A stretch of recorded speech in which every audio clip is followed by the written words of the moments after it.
I found a torn Plan B box in the trash, but I had a vasectomy years ago, and my world is shattered. I would like to preface this post with an apology. I know it has been nearly 3 weeks since I last posted. To be honest, in no world did I ever imagine people would continue to show so much interest in my situation. I've been online long enough to know that a few weeks here is like an eternity in the real world. Not to make excuses, but since my life just fell into the gutter, rolled into a drainage grate, took a trip through the sewer system, and then got eaten by that random-ass giant spider from the original It, I have legitimately not had the time or the heart to update you. For that, I am sorry. For the people who are legitimately concerned about me, thank you. It is encouraging to know that thousands of people are thinking about me. For the people who wanted to see my situation go about as bad as possible and play out like a Greek tragedy, I apologize that it is probably not nearly as interesting as you are hoping for. Now to start where things left off. After making my original post, I combed through all of the comments to find reasons as to why she might have torn up a Plan B box and thrown it into the garbage. A lot of them made sense. My greatest hope was that it might have just been old. Maybe it was before we even met. Clinging to that, I hand-wrote a flow chart of all of the routes our conversation might take. I'm awful with confrontation and considered every possibility before bringing it up, what I would say in response and what I would do. I memorized them all. On the evening after I made my original post, I called her into the living room when she got home from the gym. As I had practiced, I asked her the following question. And GT. Hey, I'm not accusing you of anything, but could you tell me why there was a torn-up Plan B box in the garbage? The second the words Plan B left my mouth, she immediately looked like she had been punched in the stomach. She was completely lost for words. I already knew at that point. I retained eye contact and repeated my question. And GT, why was there a torn-up Plan B box in the garbage? You know I had a vasectomy. She just mouth-breathed, looking at me horrified. Then she looked to the floor.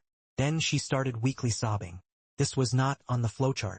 I had no idea how to respond. I thought if I let her cry it out a bit she might give me a real answer, but she just kept sobbing. Finally I prompted her with another question. And GT, are you crying because you did something you regret? She shook her head violently. I was so concerned because I thought something horrendous might have happened. She abruptly shrieked. I'm crying because my fucking husband doesn't even trust me. I have literally never seen a person that angry, let alone my wife. So I prompted her again. And GT, just tell me why it was there. You don't have to hide anything from me. She yelled at me again, repeatedly. If you don't trust me, this marriage is hopeless. Fuck you for not trusting me. This line of questioning repeated itself until she told me to get out of the house. I refused and said that until she was upfront with me about why the box was there, I wasn't budging an inch. She then informed me that either I had to leave or she would leave. Since I doubted she had anywhere to stay, her parents don't live anywhere near us, I agreed to go to let us cool down and have a rational conversation like adults later. I went to my best friend's house, the guy who was best man at my wedding, and we got drunk and talked about everything but her. The following night, I texted her asking if she was ready to talk. She was not. Instead, she gave me an ultimatum. I had to 1 apologize, 2 promise to never bring it up again, and 3 learn to trust her completely. Only then would she allow me back home. If I couldn't do all 3 of the above, she was done with me. I have not returned home and we have now been no contact for over 2 weeks. I am wearing out my welcome at my best friend's house, who has been nothing short of amazing. I currently have a consultation with a lawyer arranged this afternoon. The lawyer will probably tell me I'm an idiot for leaving the house, and she'll probably be right. But the idea of ever stepping foot in that house again makes me sick to my stomach. There is legitimately nothing my wife could say to salvage this marriage. I am entirely numb to her, what she's doing, who she's with, or anything else even tangentially related to her. None of my family members know what happened, and as far as they're concerned we're still the happy newlyweds. I'm holding off on saying anything until I'm calm and rational and won't do something I'll regret in the future. TLDR, yes, she cheated, yes, the marriage is over, and yes, I feel awful about it. Updated. TLDR spoilers, landlord gives us 7 days to vacate our leisure business from the building.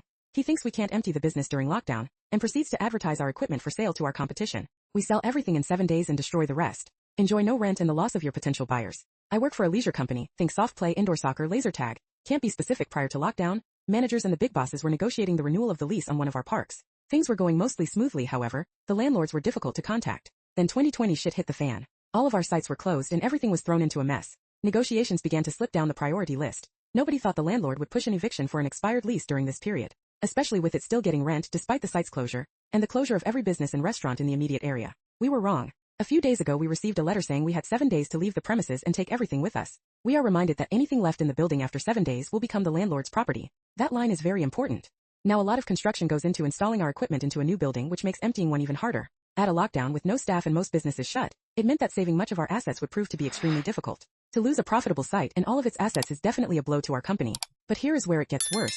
A few days into our 7-day eviction, we find out that the landlord has been advertising our park to our competitors. But he isn't offering just the building. He is offering all of our stuff PRE installed. Ready to go, just needs rebranding. The landlord has evicted us from the property in an attempt to increase rent and make a solid profit from our equipment installed because he thinks we won't be able to empty the park. We were furious. And here is where the malicious compliance came in. We were told we had 7 days to move everything we owned out of the property. So that's what we did. Local businesses from all around offered up free space to store our things. A few people came back out of lockdown and they all spent the rest of the week removing, selling or destroying everything that was related to us. We didn't even leave light fittings. In every other site vacation we have seen, we always end up leaving thousands of dollar worth of disco lights in the ceilings because they're too hard to get. We leave most the construction in, as well as things like the bars and kitchens that all stay intact, recognizable as what they once were, but not this building. We ripped up the flooring we installed, tore down the walls that were not part of the original structure, wooden walls to divide up the space, ripped apart our manager's offices and removed all artwork and lockers. The landlord now has every new deal he has been making dead in the water. A large renovation bill to install new flooring, etc., or a company willing to do it themselves like we were. Lockdown has been extended another 4 weeks, so he has at least another 4 weeks without rent we were paying, and won't have any potential buyers. Silver lining. The assets we got out of the site, fridges, TVs, equipment, food, tables, have all been sold, and the lack of rent and additional income has helped the business and paid staff wages. Update. Hi everyone. I'm so sorry for how long an update has taken. I was waiting for things to unfold. Here's what happened next. We handed in the keys and it was probably the quickest handover we've ever had. The landlord clearly didn't want to make any kind of conversation and there was definitely an elephant in the room, but he definitely said nothing about the lack of our equipment. Complications did arise when we went to get back various deposits, but he had no case to withhold the deposits from us as the building was in excellent shape. We had conducted much of the maintenance work ourselves, so the building was in a significantly better condition than we found it. We also cleaned up 99% of the rubbish and dirt from our demolition crusade, so he couldn't bill us for cleaning. A very minor bit of pressing from our legal team meant that we received everything owed back in full. The building is still vacant, and as of yet we don't know of any potential buyers. At this moment in time our company is still standing despite the pandemic closures and lack of business. Staff are all still employed and doing well. A huge thanks again for everyone who took the time to read this, and to those who were dedicated enough to remind me for updates. Laughing face. Big shout out as well to the amazing people who gave awards. I really appreciate it, and I've been making sure to pass on the good karma. Smiley face. Hey guys. I need some serious advice as I'm pretty much being cornered by basically everyone, and I really don't know what else to do as my mental state is declining, and I'm left wondering if it's really all my fault. A little background. Me and my ex-fiancé had been together for almost 6 years, and engaged for 4 out of those 6 years. I was introduced to her by a close friend at a party, and we just clicked. She was attractive, had a great personality and had similar hobbies as me which made it perfect. Back in April of this year I started noticing little changes in her. She started wearing more revealing clothes to work, started putting more makeup and etc. TBH I had no problem with any of that stuff as it's her body. She can wear whatever and put however much makeup she wanted to, but what made things worse for me was when she started coming home late from work, or how instead of spending the weekend off with me, we both had weekends off from work. She instead was always going out. I once had asked her why she never invited me to come out with her, to which she replied that it's only girls' night out, and that her other friends would not be happy if I tagged along as they were not bringing their own BF with them. It all came crashing down when me and her had a huge fight in June because she decided that instead of going out on a date with me, she told me how she already had made plans with her friends, and that it was rude of her to cancel.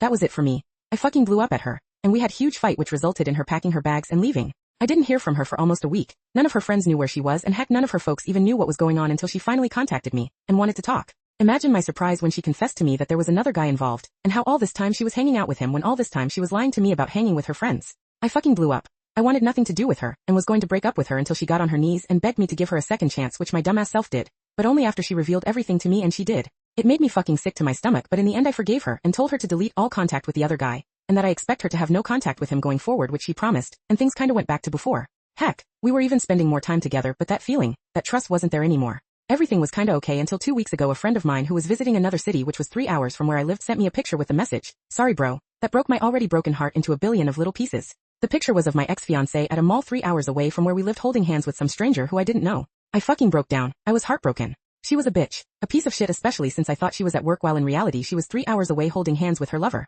When I got home from work I waited for her and right away confronted her, which she denied, and called me a psycho for not believing her, and that I was a piece of shit for not trusting her until I showed her the picture that my friend sent me. Her face told me everything, and when the waterworks started I knew that I had made a huge mistake in taking her back, so I ended it. She cried and fucking begged me to think it over, and not to throw away everything that we have together, which made me fucking angry. And I'm not going to lie, but I fucking slapped her. I was not proud. I'm still not, but she's saying shit like not to throw away everything when it was her who threw away everything pissed me off. I told her to pack her shit and leave, called her parents and mine and told them everything. Her parents came to help her and I told them to basically fuck off after they told me to think it over and to make the right decision before actually ending it. She begged me not to end things, but I did, had to for my own peace of mind. I did not hear from her or her parents until 3 days ago when my parents called me to let know that ex-fiancé had committed suicide. Her parents found her hanging and she had left a letter apologizing to everyone including my parents and me. And how she is sorry from the bottom of her heart for what she did to me. And that how she can't live without me. And because of that she ended it. I am at a fucking lose. Ex-fiancé friends and family are blaming me. And my own mother told me that it was my fault. She told me that I should have forgiven her since I'm clearly worth committing suicide over. I am fucking disgusted. I have currently taken some time off from work. And have not a single clue what to do.